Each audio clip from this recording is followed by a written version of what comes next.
saving the planet. This video speaks to humanity. Stick to the end of the video as it gets more interesting. We start with local trade. We make the most of the resources we have at home and only buy those that cannot really be made in our country or region. We start by growing all food locally and not importing or exporting a melon, a tomato, or a vegetable. CO2 emissions from transportation are killing the planet and the health of the people who inhabit it. Air pollution has killed more people each year than coronavirus itself worldwide. What we pollute by trading overseas is unnecessary if we produce everything locally. Secondly, energy. We do not consume energy that we cannot obtain locally. Burning gasoline to make electrical energy to charge electric vehicles is very absurd. Energy that can be obtained in the same region will be encouraged. Recently, billionaire Elon Musk said, if you wanted to power the entire US with solar panels, it would take a fairly small corner of Nevada or Texas or Utah. Locally, each region has enough sun, wind, tidal, hydro, and geothermal energy to get all the power in the region. Who will start manufacturing all these infrastructures? Well, locally, each city can buy a small energy factory and supply it locally. The closer the energy is produced to where it is consumed, the better. But what about the peak hours? Very simple, energy is stored. Do not be fooled. There are many ways to store energy. In Tesla batteries, or convert it to hydrogen and store it in tanks, in pressurized air tanks or pressurized air caverns, and my favorite, accumulating water in reservoirs. Do you have wind power or solar or geothermal energy to spare? Simply pump water into a higher point and recover the energy when you let it go down. Go build good semi-private public transportation. Surely you do not know, but in your country, you can set up a small transport business. I recommend vehicles with a capacity of about 10-20 people per vehicle that make several routes that many people do daily and stop as required. If you create a nice and rounded semi-private public transportation, we would reduce traffic drastically.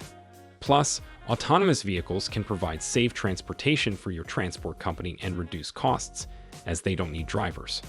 Congestion in cities is 100% caused by deficient public transport. Semi-private public autonomous transportation can solve this problem in less than a decade. Imagine you buy a car or a van, and instead of using it yourself, you put them to work autonomously.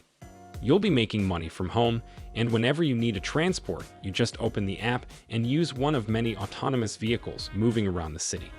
And sharing the rides will decrease the cost of your commune to work and reduce traffic. It's a win-win. Make an app where people can easily change jobs. If I work in a McDonald's and I live in City A, but I work in City B, and there's a guy in City B who works in a McDonald's in City A. Let's change jobs. We just need an application that can organize it. I'd like to emphasize the points of local consumption, local energy, and local manufacturing. They are the most important. A country or region must be able to manufacture everything it needs to get ahead itself. We all know how important this point is. Why should a person in India or China manufacture a garment that you will wear for a season or two and throw away, paying them a pittance and leaving vacant jobs in your country that could be doing these tasks? Freight transport of all those items consumes an immense number of resources. Switch to electric or hydrogen or zero-emission vehicles. It's proven that in the long run, you'll end up paying less in increasingly expensive gasoline. It is clear that there is not enough lithium for everyone, so there are alternatives, such as hydrogen or zero-emission biofuel.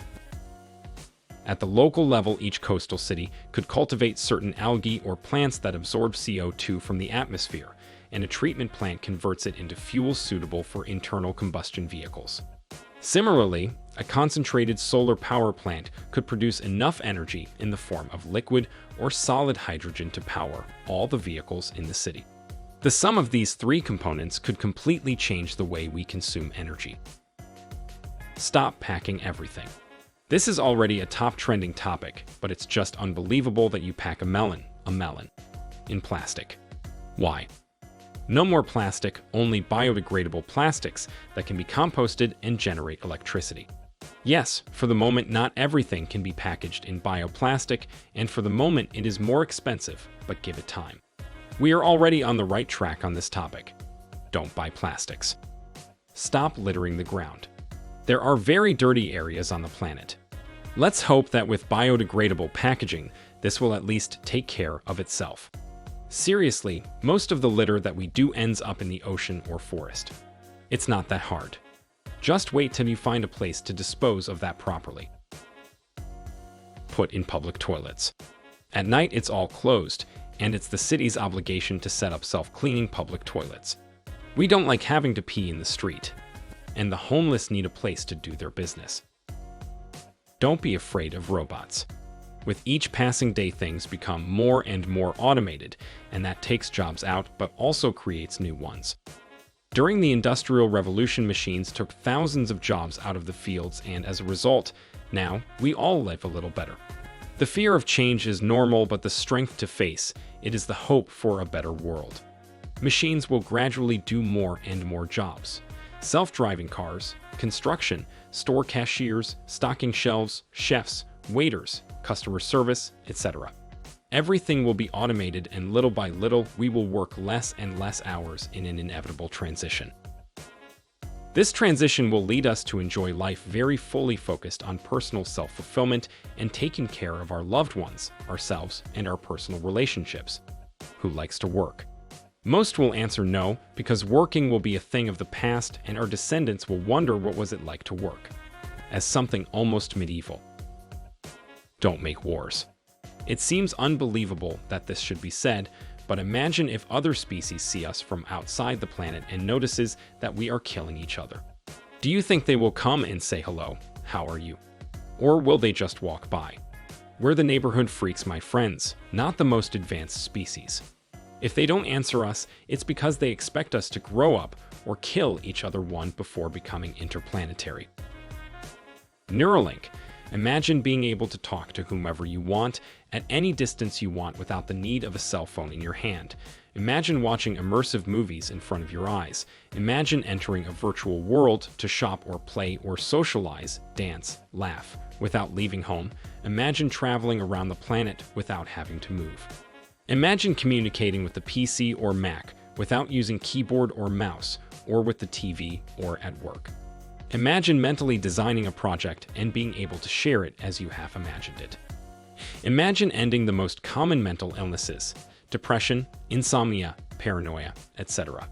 The brain today is a mystery, but with neural implants we will gradually discover its full function and potential. Space travel. It seems obvious that we need to know what is on other planets, and there are so many of them that you can't even imagine. Sending unmanned spacecraft to visit neighboring habitable planets is very reasonable because of our human curiosity. And no, it's not an expense that would save the planet. If we divide the total expense of space exploration by the inhabitants of the Earth, it comes to less than €10 per person, all at once, nothing more, no monthly payments or anything. Footnote. Space exploration is about making small nuclear propulsion probes that accelerate at 1g. According to classical mechanics calculations, we would get close to light speed in less than a year. This means reaching Alpha Centauri in a little more than 5 years. It's the closest planet outside our solar system. And from there we could visit TRAPPIST-1 and many more. Being able to see what is on other planets can help us understand one of the most fundamental questions of our existence. Are we alone in the universe? The future of mankind is bright, if we take all the steps towards it.